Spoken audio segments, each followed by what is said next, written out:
I like to recognize, of course, everybody here is very special, but Mr. Vince Coleman here came here from Nebraska back in 1992 to work for TVA.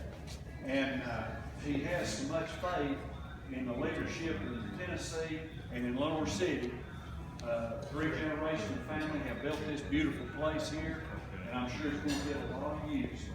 And thank you so much for coming here, and thank you so much for, and the restaurant next door is great. Merrill and I have eaten our cup 3 times, and I think it's, like I said, it's testimony to the faith the family has in Lower City and the state of Tennessee. Thank you. With that, I'll introduce our fine Governor Bill Haslam. I think he's introduced himself to everybody here. Somebody paid him a real compliment the other day. Said he's not an elitist. Said he's one of us. I thought that was a great compliment. Governor. Thank you. Good morning, and thank you all for coming out. It's good, and thank you for this wonderful place. So where'd our hosts go? They're there. Thank you all. What a cool! I didn't know those Seahawks and the troopers were driving there. I said, "There's no barn back here. What are you talking about?" So, thanks. Also, I appreciate you giving me a reason to come home on Friday of Alabama weekend. It's always nice to get started. Also, I'm hoping, like I think most of all of you here, that we have a little different results than we have had the last several years, and also hope my reaction's a little different than I've gotten the last time I was here for Alabama game 2 years ago. It's halftime, and I'm with a group of folks, and Todd Helton is there watching the football game. You know, a lot of you remember Todd. Todd played football at UT and then went on, played baseball at UT, obviously played for the Colorado Rockies for several years and had a, literally an all-star career. But and then lives out in Colorado now. If you know Todd loves sports and he loves hunting. I mean, he loves football and baseball and he loves hunting. He doesn't really get too involved in anything else. So he's back and we're talking, and he said, "So do you get to many games?" Or no, he said, "Do you get to all the games?" I said, "Well, I don't get to all of them anymore since I'm over in Nashville now." He goes, "Nashville?" He goes, "What are you doing in Nashville?" He said, "Did you lose your job at Pilot?" And I said, no, I moved to Nashville 4 years ago, actually. He goes, "Really? What are you doing over there?" I said, "Well, actually, I'm the governor." He goes, "No, you're not." So I'm hoping by now some people have grudgingly accepted that reality. Hey, here's why I'm here this morning. And my job is, I'll stick with the football analogy. Being the governor is a little bit like being the quarterback of the football team. You get more attention than you deserve in good times and in bad times. People are like, "Oh, things are going great. The governor must be doing well," or "They're going horrible. He or she must be stinking." But the reality is this literally is a team sport. And you need a 132-member legislature who is going to work with you to get things done. You happen to have 3 of those really, really good members. I'm saying that with all authenticity. I wouldn't say that everywhere, but here you have 3 people who work really hard to do the right thing, study to understand the issues, and they're not in it for themselves.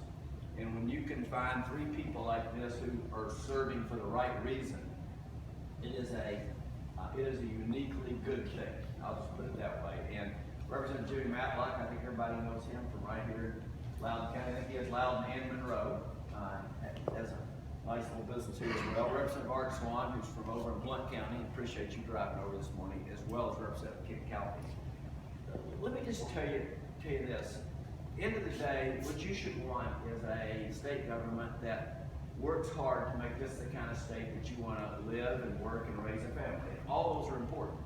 You want to have a place to raise a family that you're proud to live in, that you say, I want my children and grandchildren to grow up here and have the kind of values that we've always had. And you want it to be the kind of place that's a great place to live and enjoy and then to work. And so here's what we focused on, the team that you see standing around here. We've worked really hard to treat the state's money like you treat your own money. So here's what's happened. In Tennessee right now, our total state and local tax burden is the 2nd lowest in the country. Okay, 2nd lowest in the country. Our debt is the lowest per person in the entire country. We have cut more taxes, the group that you see right here, since we've been in office than any administration. We've done that more in 5 years than any other administration has ever done in 8 years. Things like the sales tax on food and the estate and inheritance tax, which allows people to keep their family farms in the family. And we're working on cutting out the hall income tax, which I know a lot of you have been looking forward to us doing for a long time. So we've done all that, and we've actually then taken what normal people call savings account, what governments call rainy day funds, and we've taken our savings account and doubled it. So we've kept our taxes among the lowest in the nation. We owe less than any other state in the nation, and we've then taken our savings account, doubled it. That's how conservatives manage state budgets. And we've actually done that in Tennessee. So really for the second time in history, we have a AAA rating from all 3 of the bond rating agencies, which is as good as you can get. So we're working really hard to use your money just like you would use your money. And one of the things I've learned about government is everybody always says that they want you to run government like a business until you do it. Then they go, well, I didn't really mean like that. That's the part of government I liked. But we've made hard decisions, and we've cut $500 million in ongoing expenses out of the state budget, and we have 5% fewer state employees than we did when we started. So again, we're trying to truly run state government in the conservative way you asked us to. What we're not doing is shrinking money for education. Tennessee is one of the we are the fastest improving state in the country for education results, and we're one of the leading states in the country for improvement in terms of how we fund schools. Last year, we had the biggest increase to public education K-12 funding in the state's history without a tax increase. Okay, so we're literally putting our money where our mouth is when it comes to paying teachers more, including an additional $100 million toward teachers' salaries. So we're working hard to do that. The results are paying off. Like I said, we're the fastest improving state in the country in education results. We're the first state ever to tell everybody, get 2 years of community college or technical school absolutely free of charge if you graduate from high school. So we're making progress. And the end result is back to making this a great place to work as well. And today in Tennessee, more people have a job than have ever had a job in the history of the state. Unemployment has gone down faster in the last year in Tennessee than in any other state in the country. And we're continuing to get improvement. Well, the reason I'm here is when you have good results like that, you want that to keep happening. You need people who are committed to doing the right thing. And it's what Jimmy and Art have been doing, but particularly I want to recognize Kent. We're getting directions from somebody here.